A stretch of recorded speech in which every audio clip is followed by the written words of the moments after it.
Uh, uh,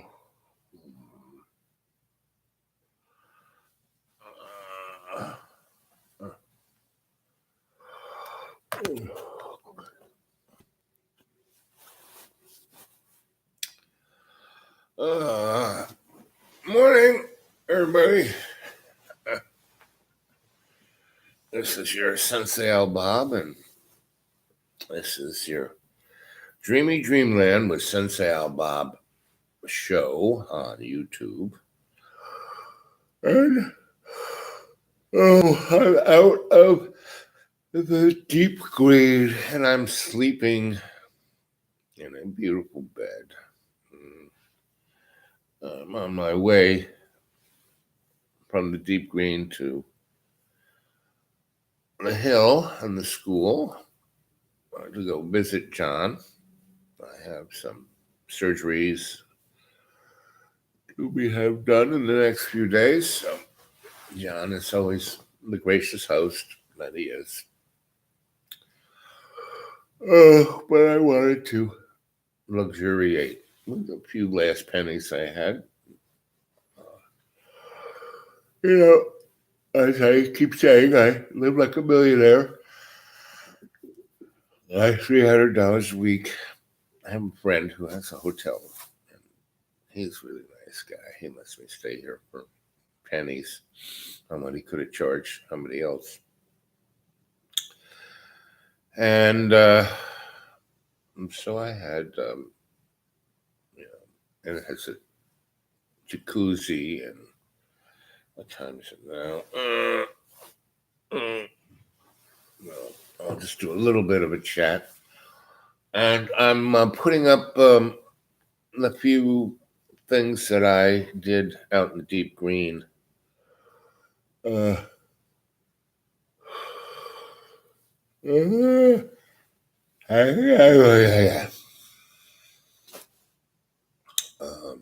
I'm going to do one this afternoon.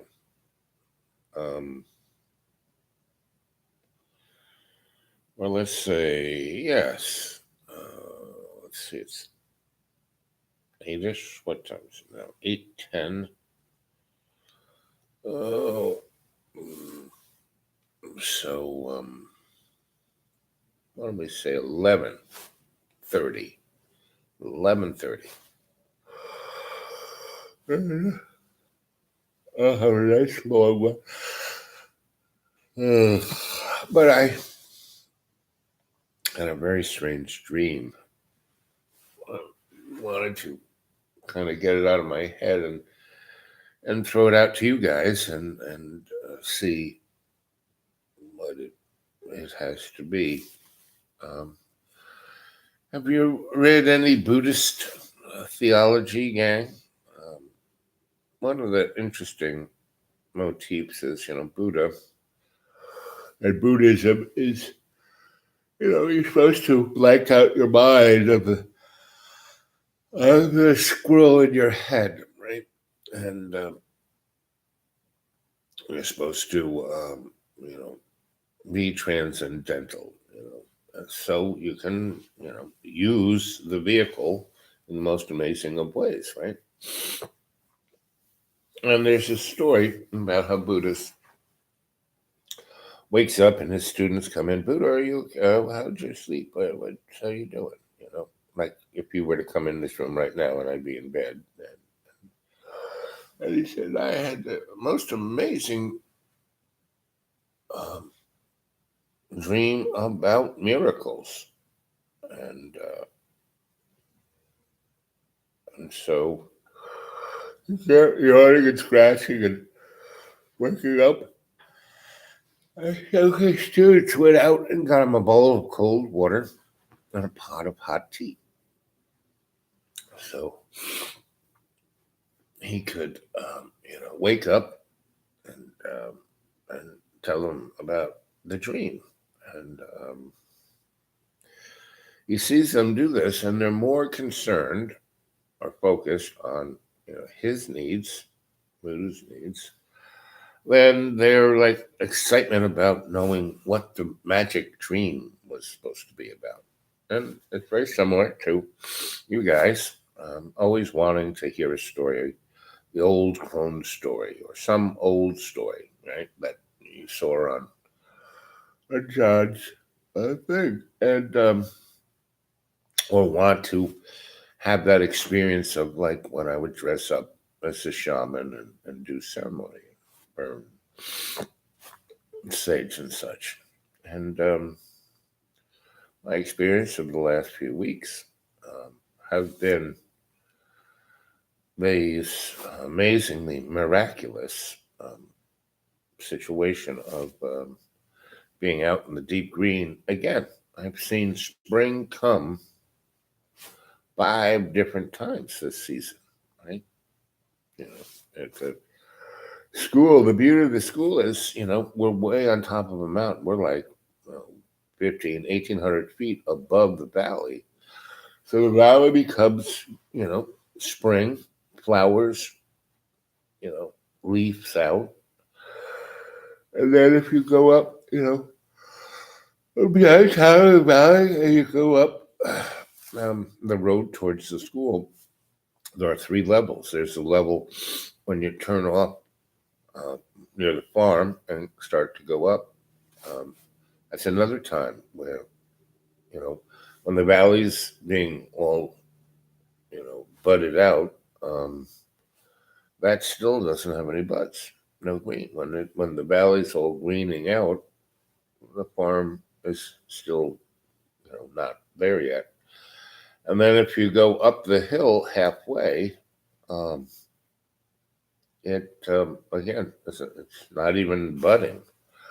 And you go up to school, so in a 4-week period from mid March, or actually end of February to because some of those trees bud out into February, depending on how warm it has been, and it doesn't. It doesn't. So you see spring 3 times at the school. Then the deep green, even though it's south of the school by a couple 100 miles, it's high up in the mountains there. Uh, and it's in a certain jet stream where it's cooler. And so it's, when I got there 3 weeks ago, there wasn't bud in it. So I got there and the place was a total mess because the raccoons had totally, just went nuts, just go down for months. And there was no food there. It was like, and there were cans of peas and broccoli and they scraped off the labels and ate the labels because they couldn't eat the cans. Now I have no idea what's in the cans, but anyway, it's like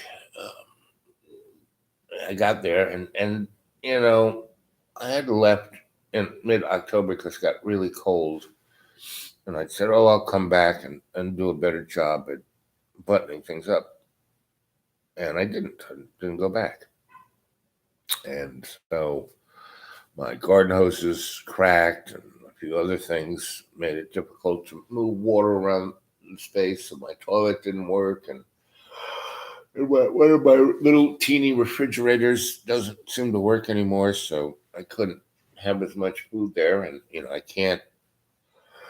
It's not like I can travel every day to go get food because I can't.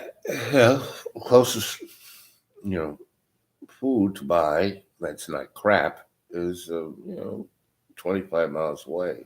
I can't do that every day. Anyway, so I got there and really, with my neuropathy and charcoal legs and things of that nature, and the pain in my body, it's hard for me to do, lots of one person physical stuff. Um, but I do it.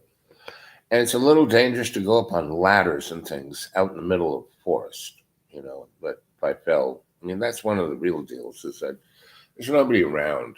I mean, I can't do a lot of real strenuous stuff because if I hurt myself, there is no cell signal there. There's none of that, and they find me being eaten by the darn uh, barman. Anyway,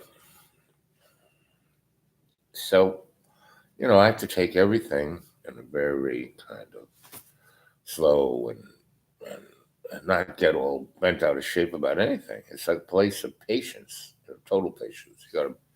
Nothing works. Nothing works as you want it to work. Nothing works.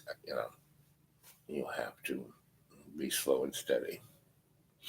Anyway, and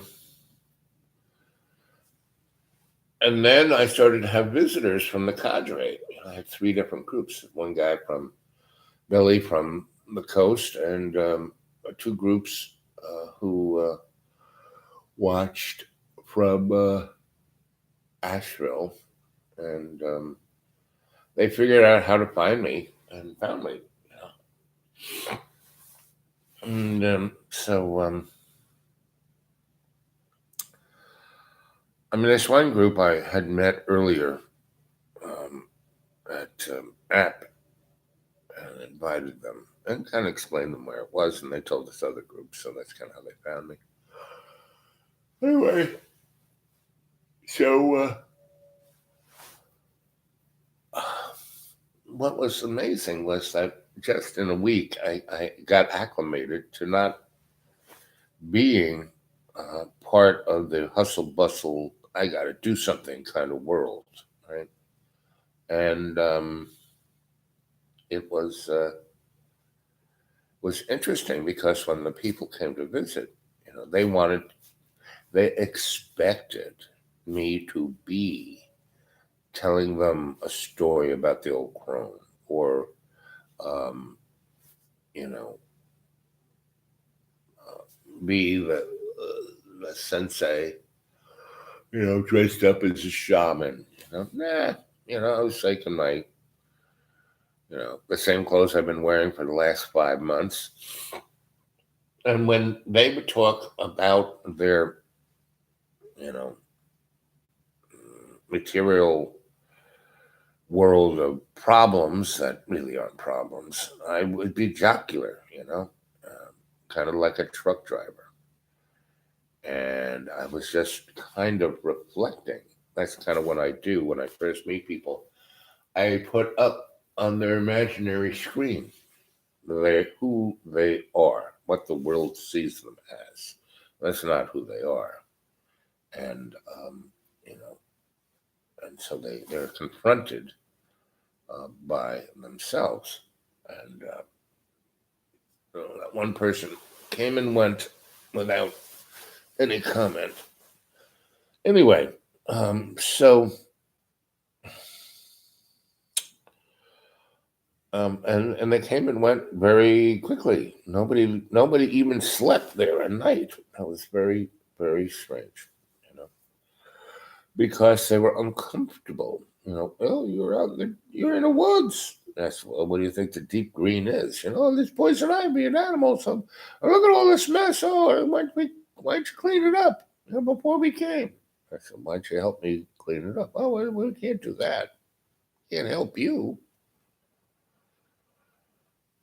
And that's a miracle, that Buddha understood, and that he's waking up and his students come in and bring him tea and water to wash his face and are more concerned about him than themselves, right? And when I lived on a number of ashrams, had a number of teachers, my major concern was always my teacher, that I was being aware enough, focused enough, concerned about my teacher's needs and the needs of the group, because we were all our relations. And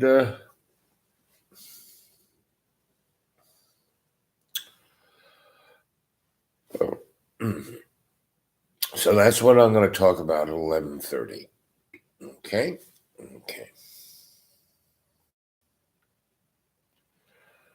about being awake, what it is to be a cadre, what it is to be an adept, and have a sensei. Okie doke.